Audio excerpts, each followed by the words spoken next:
Ready na ba kayo sa pinagsanib puwersang sayawan ng The Clash, The Voice Kids at Sarap Diba? Nako, let's do this! Unahin na natin ang The Clash. Ito yung walang kamatayang nauusong dance craze ngayon. Ayan. Ay, kasama ka dito. Dalawa ka. Okay. Alright. Music, please! Let's do this. Let's go! She's smiling like she used to smile way back then. She's feeling like he used to feel way back when they tried. But something kept them waiting for this magic moment. Smiling like she used to. Okay, syempre di magpapatalo ang The Voice Kids. Come on! Julie, kasama ka rin. Julie, kasama ka din dyan! Sali ka rin. Grabe. Okay, dito kayo sa gitna. Talagang in demand to si Julie. Okay.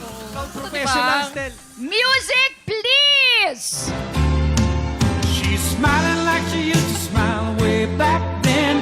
She's feeling like he used to feel way back when they tried.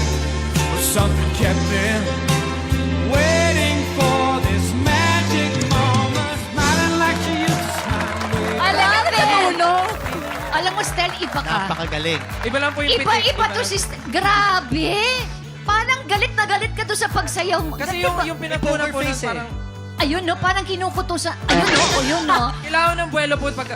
Alam mo, buti ka munang masipa si Julie. Buti Hindi, na lang. okay lang. Buti na lang. Nang dahil dyan, naku guys, thank you so very much. Thank you for having being us. here. Sobrang nag-enjoy kami. Thank you talaga.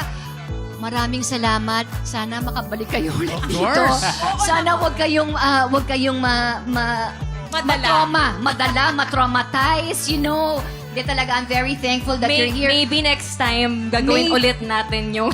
Yes, ayan. I love it. Nang dahil dyan, Raver, ipitan mo na sila sa The Clash. Yung Yes, The Clash Voice, The Clash Voice. Habang ginagawa yung Baka ganun. malito-lito na. Yan, guys, huwag niyo po kalimutan. Mamaya na po ang The Clash Season 6 namin. Kuya Christian? Isa, laban sa lahat. The Clash, mamaya na. Of course, makakasama pa rin po namin dyan si Miss Ai, the Las Alas. Alright, Miss Lanny. Huwag niyo pong kalimutan, every Saturday night po, pero yung talagang mamaya na po kayo, huwag niyo pong kaligtaan manood ng The Clash. At ito na ha, 7:15. 7:15. To be exact, 7:15 p.m. 7:15 po ng gabi. 7:15, Mamayang gabi. mamaya na. Mamayang gabi. Mamayang gabi na. Oh my gosh, I love it already. At bukas naman ng gabi, mapapanood ang The Voice Kids. Yes! O, ipitayin mo na rin sila, Julie. Come on! Po, syempre, tuwing Sabado, The Clash. And tuwing Linggo naman po ay The Voice Kids, 7 p.m. 7. Stel. Abangan nyo po dahil makakasama nyo po syempre kaming 4 na coaches and of course, ang aming pinakamalupit na host, Sir Ding Dong Dantes. Abangan nyo po yan. Sabay-sabay po natin pakinggan ang mga talentadong boses ng kabataan. Correct! Nasabi na nilang lahat. The Voice Kids, bukas na 7 p.m. And on that note, happy birthday once again, Coach Pablo. Every Sunday po yan, The Voice Kids. Nanood po kayo. Alright, thank you, Kuya Jem. Ayan, maraming salamat. Nice, Kuya Thank you, Jem. thank you. Alright, guys, thank you so much for joining us today. We'll see you again next week. Syempre, dito lang sa Sarap!